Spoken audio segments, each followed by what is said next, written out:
Coming up on CBC Vancouver News.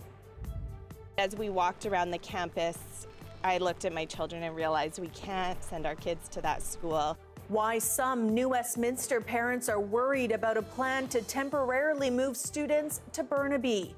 Plus, I like seeing when our team scores goals. We're just super confident for the day. New Zealand takes on Belgium at BC Place, the final group stage game to be held in Vancouver. And I think it's a great idea. Granville's been looking for an identity for so many years, and I think we may have found it. A push to make Vancouver's Granville Street into a permanent pedestrian zone. This is CBC Vancouver News.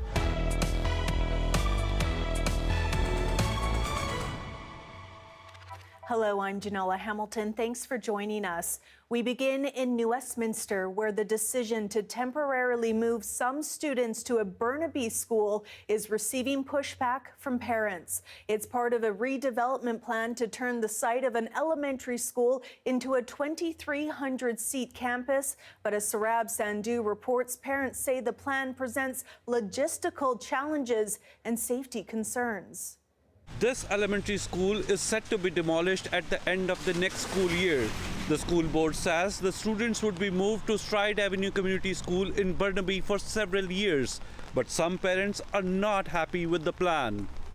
In April of this year, the New Westminster School Board announced plans to turn the Eco-Lord Tweedsmuir Elementary site into two brand new schools. To address the district's long-standing capacity challenges, the two schools, a middle and a high school, it says, would accommodate more than 2,000 students. But some parents are not happy with the location the school board has chosen to place staff and students in the meantime. It's waiting to get torn down. It's the highest, it's an H1 rating for seismic issues. In 2021, the province approved a $22 million project to replace the Stride Avenue Community School with a new building including upgraded seismic capabilities. It's set to open this fall, but New Westminster staff and students would use the building left vacant. Jamie Owen and a group of parents have presented a petition to the school board and the province, raising safety concerns. As we walked around the campus, I looked at my children and realized we can't send our kids to that school. The New Westminster School Board says the province has told them the building is in operational order. But another parent says safety isn't the only concern. This is a kind of a unique circumstances where you're taking children outside of their school district and moving them to another school district. And that comes with a lot of logistical challenges regarding getting your kid to school on time for the bus that's going to take them there. If you miss that bus, what happens? What about before and after school care? What about the daycare that's on site at the current location? Owen says initially the time period for the Eco-Lord Tweedsmuir Elementary redevelopment was estimated for 2 to 3 years, but since then those estimates have doubled. We do support redevelopment. We recognize the need for it, but we do not think Stride is a suitable option for our kids. The province says it's aware of the concerns with this plan, but maintains that it has been done successfully in other school districts across BC. Sarab Sandhu, CBC News, New Westminster. People living in a small community northeast of Pemberton are still under an evacuation order. The Squamish-Lillooet Regional District says there is an imminent risk of flooding due to a glacial lake. Troy Charles was in Pemberton. He spoke with the CBC's Jessica Chung earlier.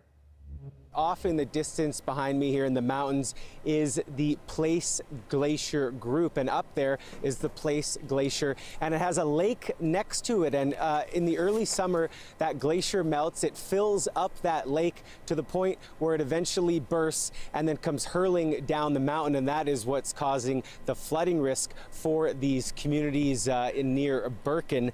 Now, the Squamish-Lillooet Regional District issued that evacuation order Thursday for 24 properties near that Birkin area. Place Glacier has been melting into the lake, and the regional district says once the lake reached 30 meters deep, then the evacuation order would be issued.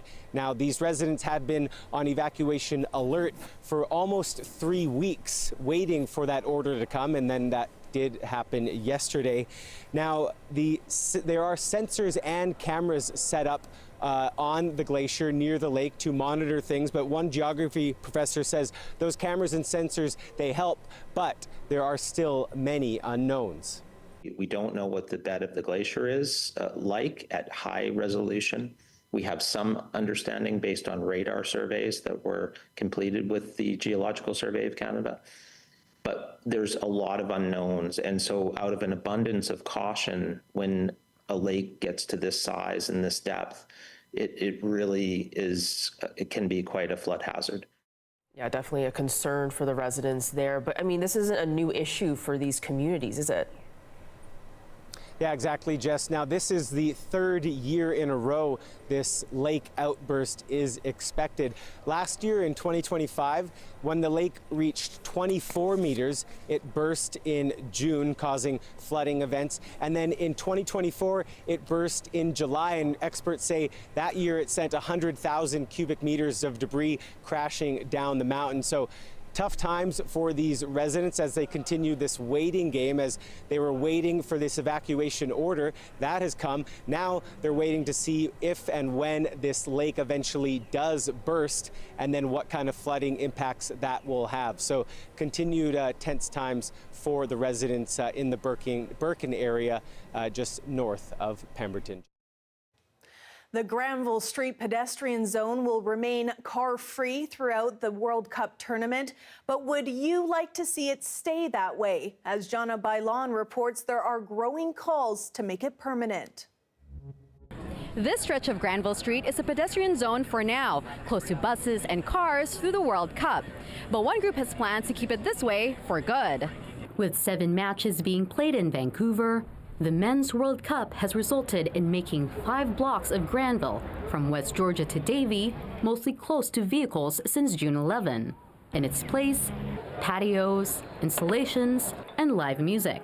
The BC Restaurant and Food Services Association says it's a great idea for businesses and the community. I think you're going to hear us in a couple of weeks put together a request to the mayor and council of the city of Vancouver to keep this going. Residents and visitors are weighing in. Every city in Canada should do this. I think it's really good for business. The whole neighborhood has been way more lively. There's a lot of tourists coming in. I think it's great just having, honestly, like a space in the public that's more for just like people to walk around and do stuff and meet people. You don't get to experience something like this unless you do have a closed-off street. Last year, Vancouver City Council passed a plan for a vehicle-free Granville Street in the next 20 years. Under the city's plan, the removal of vehicles would not happen for at least 5 years. Right now, because of the pedestrian zone, buses originally running on Granville are being rerouted to Seymour and Howe. Tossinson didn't get into detail about their plan, but noted public safety needs to be taken into account. I think one of the considerations in Granville will be is how do you activate it as a zone for fun and events and stuff. But at the same time, how do you provide the same sort of security that is going to be required? Advocates are hoping the effect of the FIFA Men's World Cup will speed up the city's plan to make Granville Street a vibrant pedestrian zone. Janella Hamilton, CBC News, Vancouver.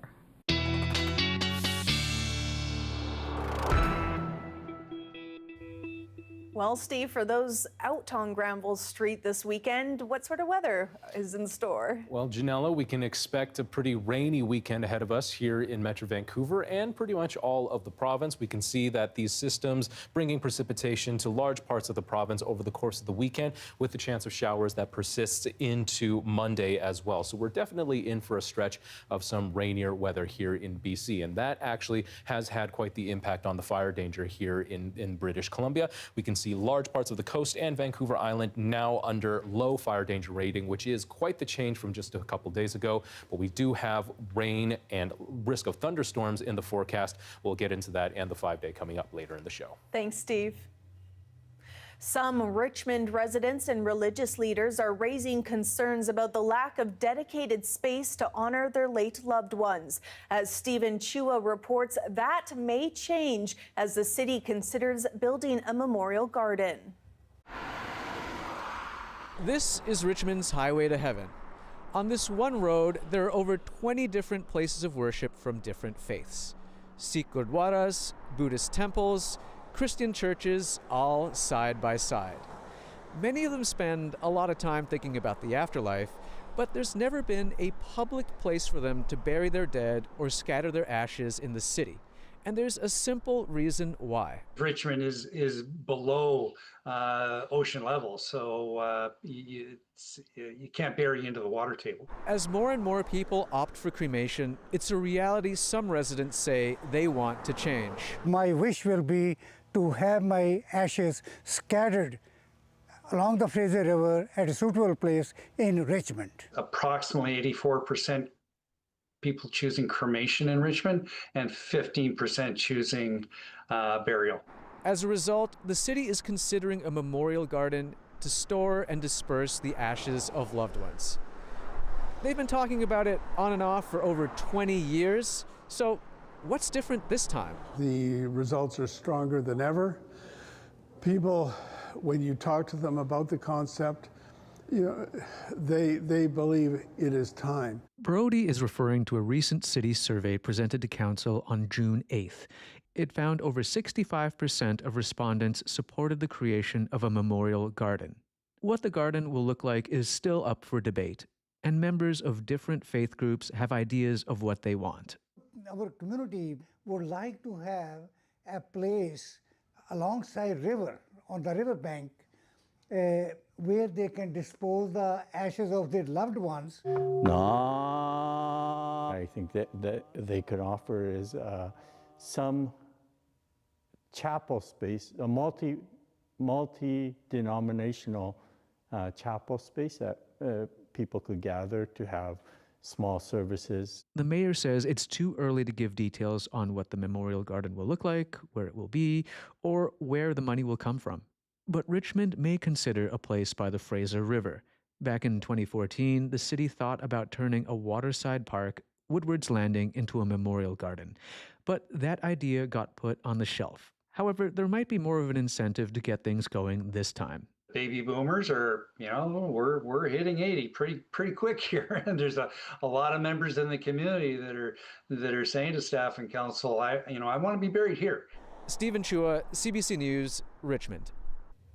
It's the third annual Airport Workers' Day. The Canadian Airports Council is presenting 9 awards that celebrate workers across the country. The CBC's Pinky Wong met with a YVR employee receiving recognition. This is a snapshot of water health around the Vancouver International Airport. Jessica Chan is collecting water samples from one of the pump stations on Sea Island. We can put this into the water, and in real-time data, we get information about all of the parameters of the water, essentially the water quality of what's leaving our ditches and entering the Fraser River. She says the information is vital for protecting salmon runs in the Fraser River. What would change the water quality here, basically? A large spill of any sort of hazardous material. One reading on its own doesn't look like much, but this one reading over 10 weeks, 12 weeks, a whole year, over 5 years, it will tell a bigger picture of what exactly it is that we're doing right. Water around YVR could be contaminated from rain or snowmelt from the runway.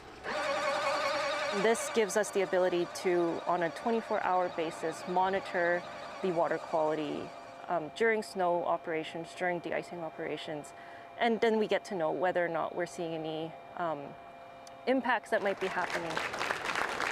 Chan's work as an environmental technician is being recognized with a national award.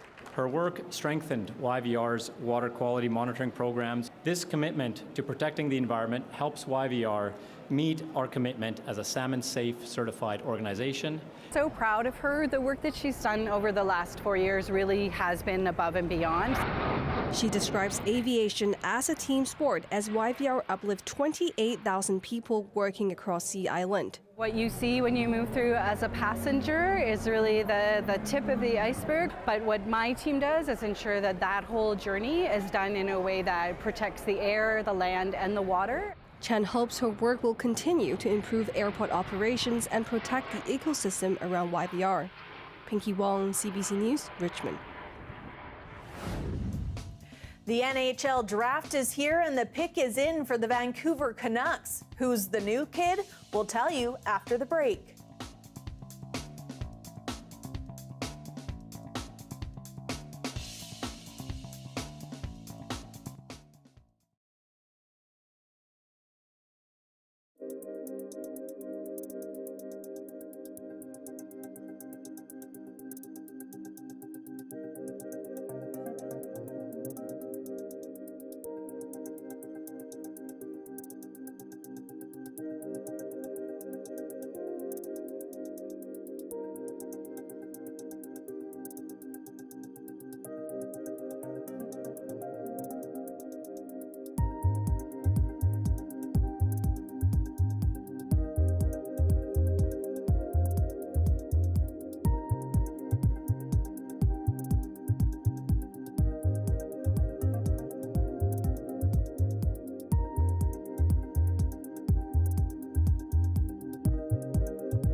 We are rounding the corner on the series of FIFA World Cup games being held here in Vancouver.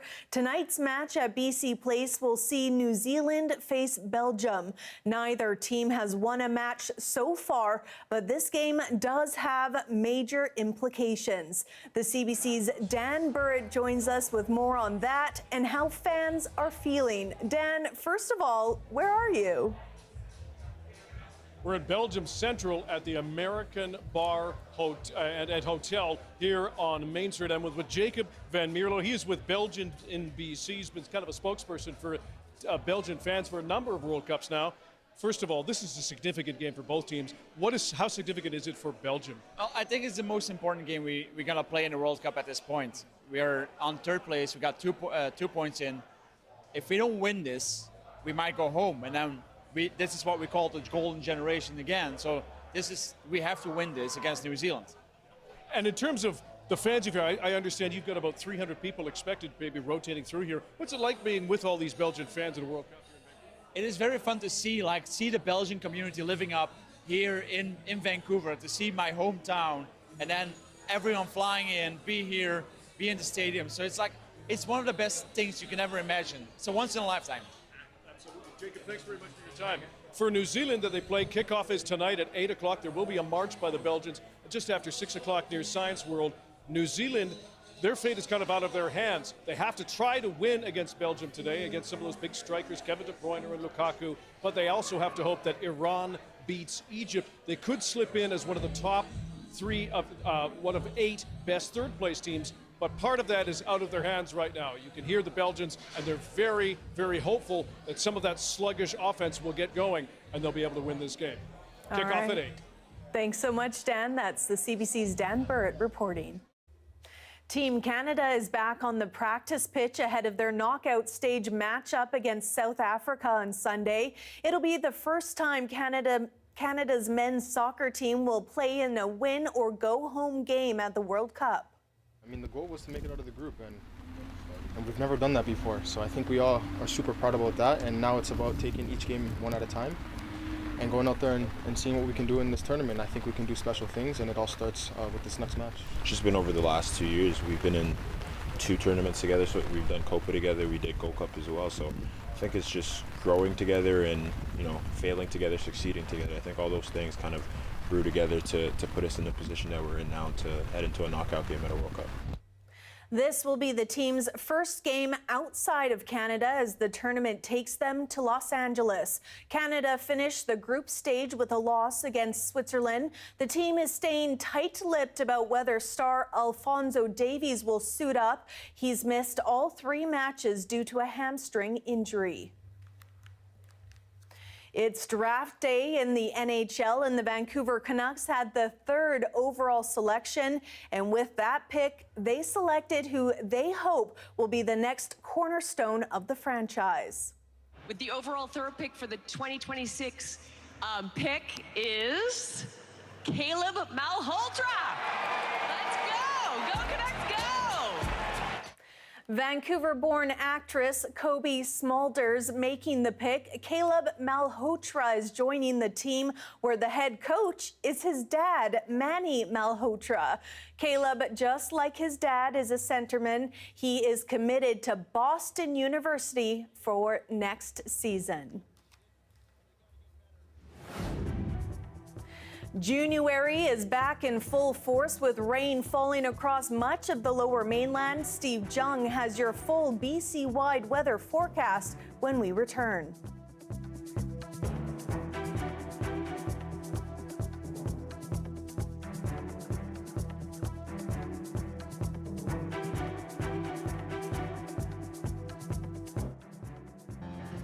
I'm Stephen Quinn, and I love living here in Vancouver, BC.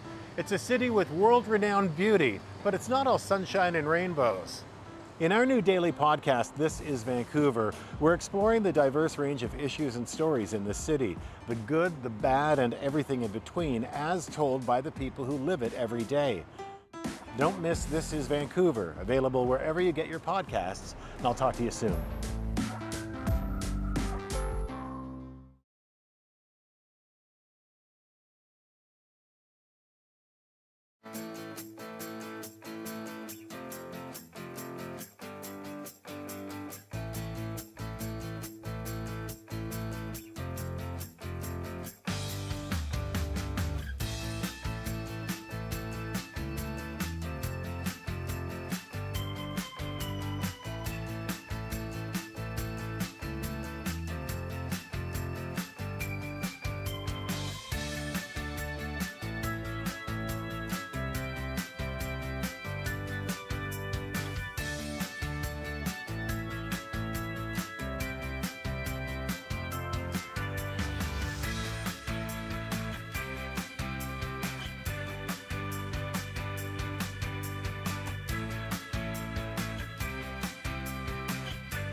The desperate search for survivors continues in Venezuela after two powerful back-to-back earthquakes struck west of the capital Wednesday.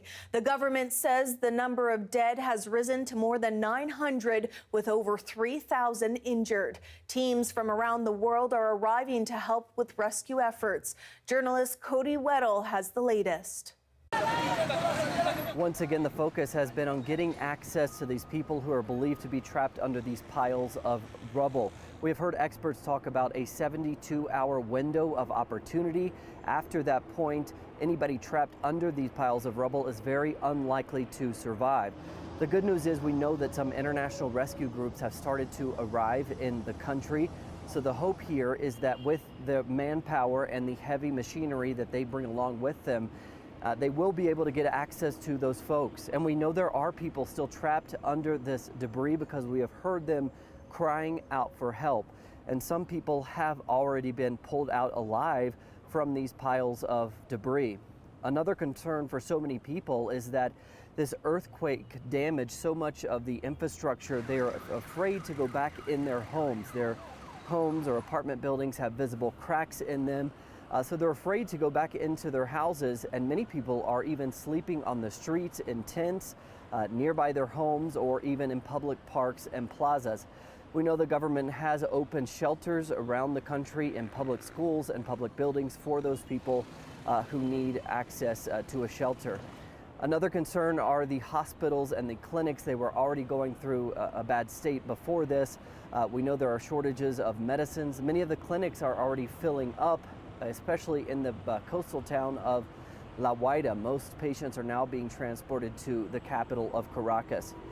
Many other people in Venezuela who were not directly affected today doing what other people have been doing around the world. That is collecting supplies, collecting materials to send around the country to help those who have been affected by this tragedy. But again, the focus now continues to be getting access to those folks who are believed to be still trapped in that rubble. Cody Weddle for CBC News, Bogota. Mark Carney has outlined his government's plan to restore the Prime Minister's residence at 24 Sussex Drive, a project that's been a political hot potato for years. So, has he found a way to avoid getting burned by this reno and its projected cost? The CBC's Ashley Burke has more from Ottawa. It's Canada's most famous fixer-upper. A rare glimpse inside what's left of 24 Sussex Drive. I mean, it is literally stripped down to the studs and barely held together. Rooms that once hosted royals and world leaders, now filled with asbestos warnings and rodent traps. Mark Carney called it an embarrassment and says it's now time to act. Our core role as government is to improve the country, leave it better than we found it. His plan to launch a design competition with the jury. The winning Canadian team would turn this into a place fit for future prime ministers. We are absolutely delighted that a decision has been made to move forward with something. It's the not knowing and the just sitting unoccupied, which makes it the house a recipe for demolition by neglect. Gets a little drafty here in the wintertime. Okay. It's been joked about for decades. Past prime ministers unwilling to take the heat and use taxpayer dollars to renovate. Carney's trying to avoid that too by crowdfunding money through a nonpartisan charity, an idea the Conservatives are skeptical about. Every time the Liberals come up with a scheme or a program or proposal, they find ways to make their friends rich at the expense of Canadians. They have shown themselves to put themselves in conflicts of interest. There will be a limit on how much Canadians can donate. The list of donors made public and corporations banned. We've been holier than the Pope on this one, because the bottom line is every other building in Ottawa is being renovated and nobody's saying anything.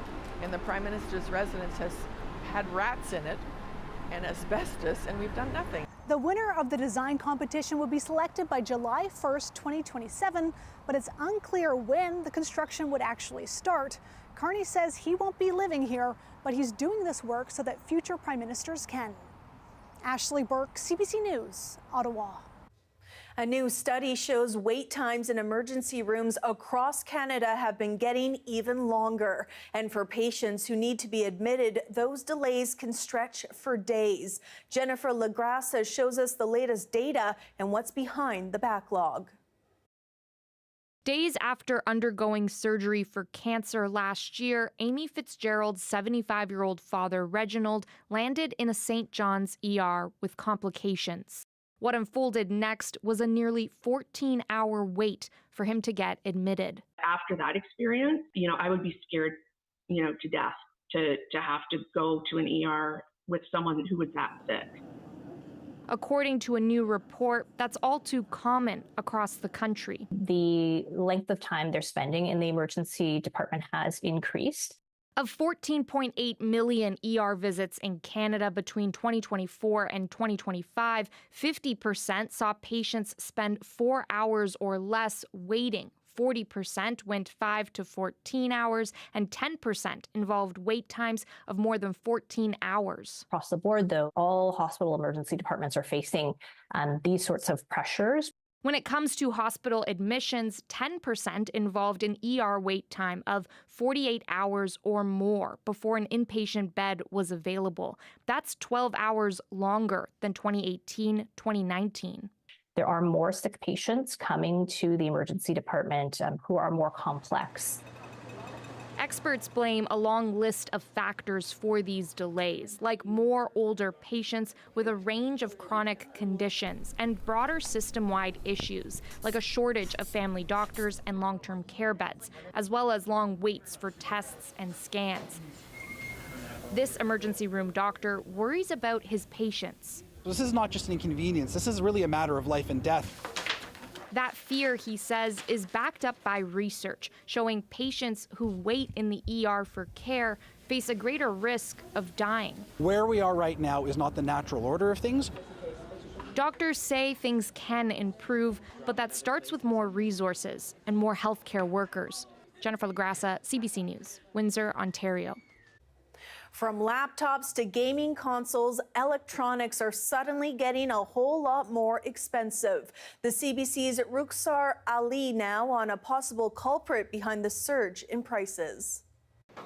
The price of memory chips has skyrocketed over recent months. So if you're in the market for new tech, get ready for some sticker shock. Apple just hiked prices on iPads and computers. The iMac alone up $400. Apple blames the rapid expansion of AI data centers, and experts are taking notice. This is very, very unusual. I haven't seen anything quite like this. The companies that make memory chips have prioritized producing them for data centers, creating a shortage for consumer electronics. They're going after the most valuable parts of the market. London Drugs, which sells high-end electronics, says it first noticed issues back in January with thumb drives and memory cards. We knew at that point in time it was going to start to trickle down. Gaming systems are getting more expensive too. Microsoft just announced Xbox console prices are going up by at least $100 US worldwide. In April, Sony raised PS5 prices by at least $140 Canadian. And come this fall, a Nintendo Switch 2 will cost an extra $50. At this gaming shop in Calgary, owner Jordan Legault is hearing about it. A lot of customers are surprised when they come in to find out that, hey, I want to buy a new PS5, but now it's more expensive than what it was like 6 years ago. Do you know when this came out? And the high price tags aren't going anywhere. Micron, one of the big three chip makers, expects this shortage to last at least through 2027. As prices keep going up for newer products, Legault suggests leaning into nostalgia. The retro market is huge. We're growing. Most people don't want to spend $875 to $1,100 on a new PS5. They might come get a used PS4, which is like $120, right? While used might work for some, if you really need something new, whether computer or console, you might need to upgrade your budget. Rukhsar Ali, CBC News, Calgary. Next week, Canada will host its last match in the 2026 World Cup, and we're starting to get a sense of just how many visitors booked hotel stays in the Canadian host cities. Here's the CBC's Thomas Diagla on whether the economic windfall promised came true. Kicking off summer with World Cup vibes, Toronto is brimming with soccer-mad visitors. But new numbers confirm hotels are far from full, Booking was pretty easy. We just found a place that was right next door. raising questions about the tournament's true economic impact for cities like this one and Vancouver. We planned 6 months in advance, and it was all right. Consider this Toronto City Hall report last year, citing a prediction of up to $940 million in positive economic output for the region. We're also going to see the tourist sector energize, the hotel business and others. But the World Cup frenzy appears to have discouraged other tourists from coming. Industry data shows Toronto hotel occupancy actually dropped to 72% last week, down from 86% at the same time last year. What we have seen is some displacement of meetings and conventions and business events that would usually happen in June. Plus, in the spring, tournament organizers FIFA abruptly canceled hotel bookings across all host cities, leaving thousands of rooms everywhere empty. And when it comes to mega events like this and the money they bring to cities, this researcher finds most of the projections that are put out by organizations are pretty inflated. Still, BC's tourism board is banking on a global audience seeing stunning West Coast views in the hopes of generating $1 billion over 5 years. That's really because of the visibility that hosting these games generates. $1 billion is the same amount Canadian taxpayers are said to be shelling out for these 13 World Cup matches. Whether it was all worth it might be debated for years. Thomas Dagg, CBC News, Toronto. BC's premier is navigating a high-stakes political challenge as Alberta and the federal government lay the groundwork for a new pipeline through his province. After the break, why EB may have few options to stop it.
To build or not to build, a political battle is taking shape over a possible pipeline moving Alberta oil through BC. A deal between Ottawa and Alberta is facing opposition from BC's premier.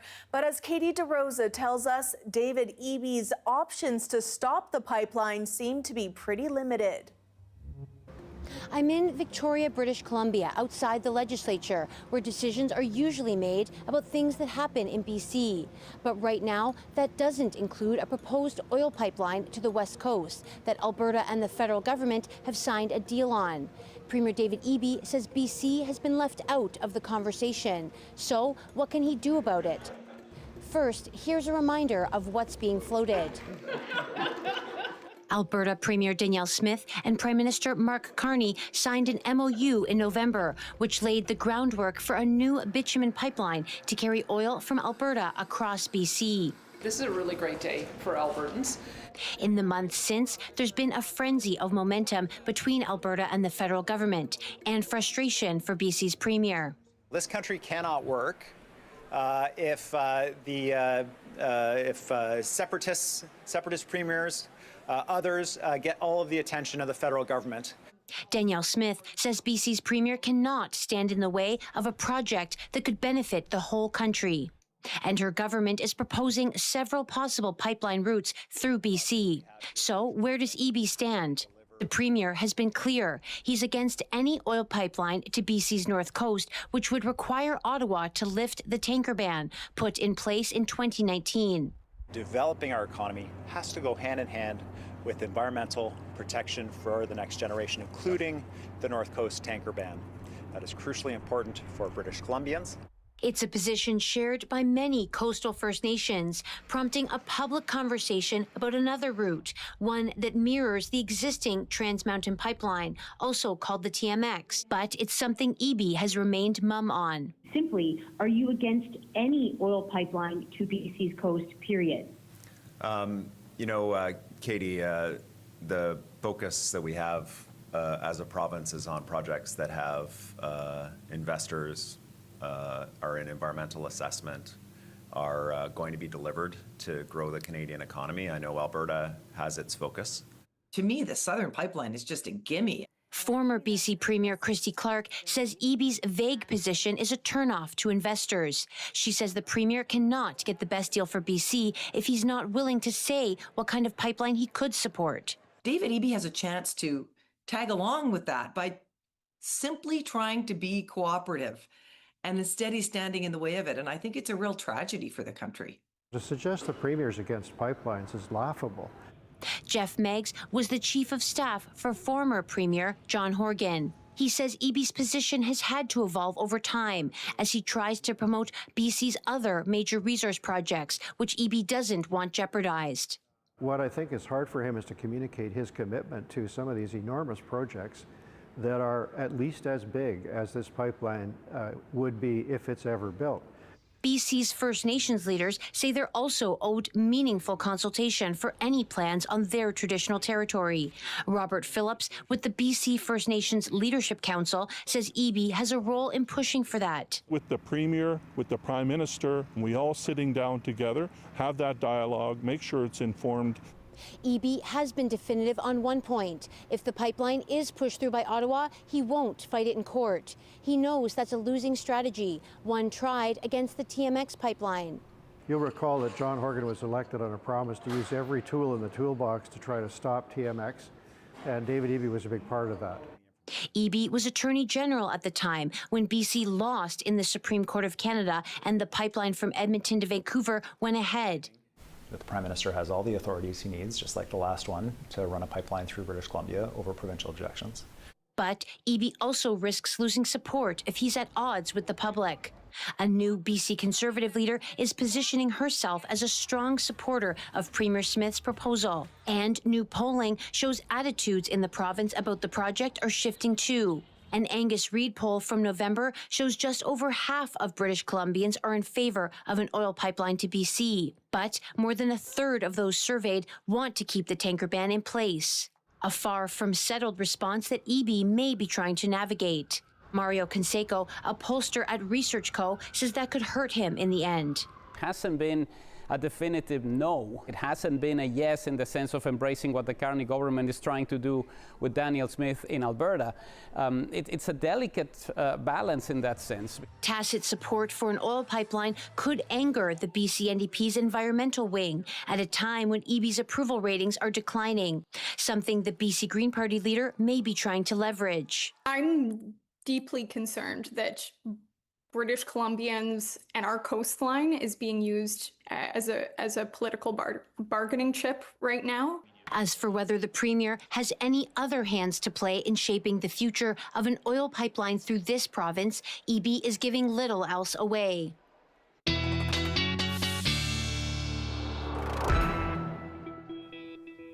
Steve Jung is back with another look at our weather. Steve? Well, Janella, the rain has certainly arrived in pretty spectacular fashion, I would say. And even overnight Thursday, and as we got through the early morning hours of today on Friday, we actually saw a decent amount of rain coming to the province, especially in southern parts of BC, as well as up in central BC. We saw a little bit of lightning and storm activity. Not a whole lot, but important to keep this in mind as we are currently dealing with somewhat higher fire danger here in the province. And combined with the storm activity we've been seeing recently, especially outside of the south coast and parts of the southern interior, as well as up in central and northeastern BC, the possibility of new fires starting as a result of lightning strikes is always there. But in saying that, the rain we've had so far definitely seems to have a noticeable impact on the fire danger here in the province. We can see large parts of the north and along the coast in Vancouver Island, including the south coast here, Metro Vancouver and other parts. These are now areas under low fire danger rating. That is a big shift compared to just earlier this week when pretty much the entirety of the province was under moderate to high fire danger. So the rain has certainly helped on that front. And we can expect the rain to continue for the weekend. We can see showers over much of BC, including up in the north, and falling even a little bit heavy at times. And as we get to Monday and Tuesday, more of these systems forming over the province, and that chance of showers will continue into a new week as we look ahead to Monday and Tuesday. Accumulations also a little bit higher than we initially anticipated. We can see those patches of yellow, 40 to 60 millimeters of accumulation in some parts. Might even get a little bit more in parts of the Peace region, but this is a very encouraging sign as we are heading towards a stretch of cooler, wetter weather. Over the course of the weekend, though, we can expect the cloud cover and the rain to remain. We can see little bits of sun in some parts of the province, but note that risk of thunderstorms in Fort St. John, Prince George, Williams Lake, as well as up in Dease Lake. So still a yellow weather watch in place for parts of the Peace region for the possibility of very severe thunderstorms. So again, with the fire danger, new fire starts as a result of lightning strikes is always a possibility, but temperatures really cooling compared to earlier this week. Let's take a look at Metro Vancouver and the 5-day forecast. A chance of showers to take us through the weekend. A bit of a break on Monday with a mix of sun and cloud, and then a chance of showers over Tuesday and Wednesday to get us to the midweek point. So, Janella, to borrow a term from the World Cup, this might be our hydration break. I'm not hating the rain, actually, so thank you so much. My pleasure. With a federal ban on social media for children under 16 on its way, keeping kids safe is on the minds of many parents and guardians. Some guidelines from the experts after the break.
Hey, I'm Rohith Joseph. Vibin' is the new show all about discovering great new songs and fresh artists from across BC and beyond.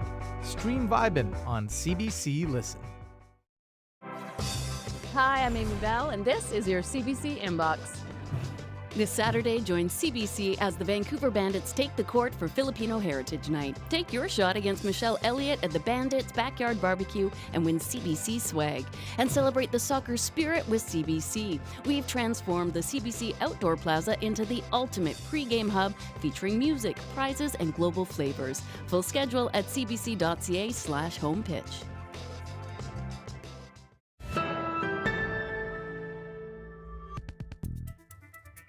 Last week, the federal government tabled the Safe Social Media Act, which would force social media platforms to restrict accounts for children under 16, unless the platforms can implement adequate safeguards to protect them. Our Tara Carmen takes a look at how parents can keep their kids safe in the meantime. Hi, I'm Tara Carmen, CBC reporter and also mother of a teen. And while we've put restrictions on her social media use, teens will be teens. There's a ban coming, and I wanted to know if there was a way for her to use these apps safely in the meantime and keep my nightmares at bay. Because as experts will tell you, parents, it's all on us. The issue of child safety online has been, I think, unfairly laid at the feet of parents for many, many years. Parents cannot alone protect their child online. So how do we protect them without cutting them off from their friends online? I couldn't find straight answers, and what my daughter sent me was a little one-sided. So I talked to two digital safety experts, and they gave me some tips for navigating this minefield. The first is to have an honest conversation about whether your child is ready for the technology. Here's what that looks like for Joanne Ma, a Burnaby mother of three. Three things. They can really start to critically think about things, right? Like, is this real or is this not real? Their self-regulation. Are they able to, like, when I tell them to stop playing a game, can they stop right now? And then the last thing is, like, how strong is their sense of self and their self-esteem right now? If you're looking for a list of apps that are safe for your teen, it doesn't exist. Experts say any app that allows adults to private message children is a potential platform for cyberbullying and sextortion. If you decide to take a slower approach on phones or social media, reach out to other parents. It's a lot easier for teens to stay off social media if their friends aren't there either. A few other moms, we all agreed, and this was their soccer team, like some of their core girls, that let's try to delay the phone as long as possible. And because that there was that kind of unison, it felt stronger to come to the forefront as a team, right? Other parents might even be willing to help move conversations to other platforms like text messages so no one is left out. If you do decide to allow your teen on social media, set the expectation that you'll be monitoring. Take some time to learn the parental controls on both the devices and the apps before they're installed. Limiting personal information in profiles, bios, and posts makes kids less accessible. We would, of course, encourage children and parents to have closed social media platforms that do not share very much personal information, if any, in their bio and don't use real names. And, you know, in many circumstances, we're actually seeing a lot of young people not use their face as their profile picture. Even posting a generic street photo could allow someone to find your location with a simple reverse image search. And make sure they know they can come to you. They do get in over their heads and they're not sure what to do. And so it's so important that they know that they're not going to get in trouble, that the adults around them are there to provide support, and that there's organizations like ours that are here to support and help them as well. Good tips. Yes. Thanks for being with us tonight on CBC Vancouver News. To keep up to date with all the latest news, head to our website, cbc.ca/bc, or download our free CBC Gem app. I'll have your next local news at 11 o'clock right after the National. Have a great weekend. Good night.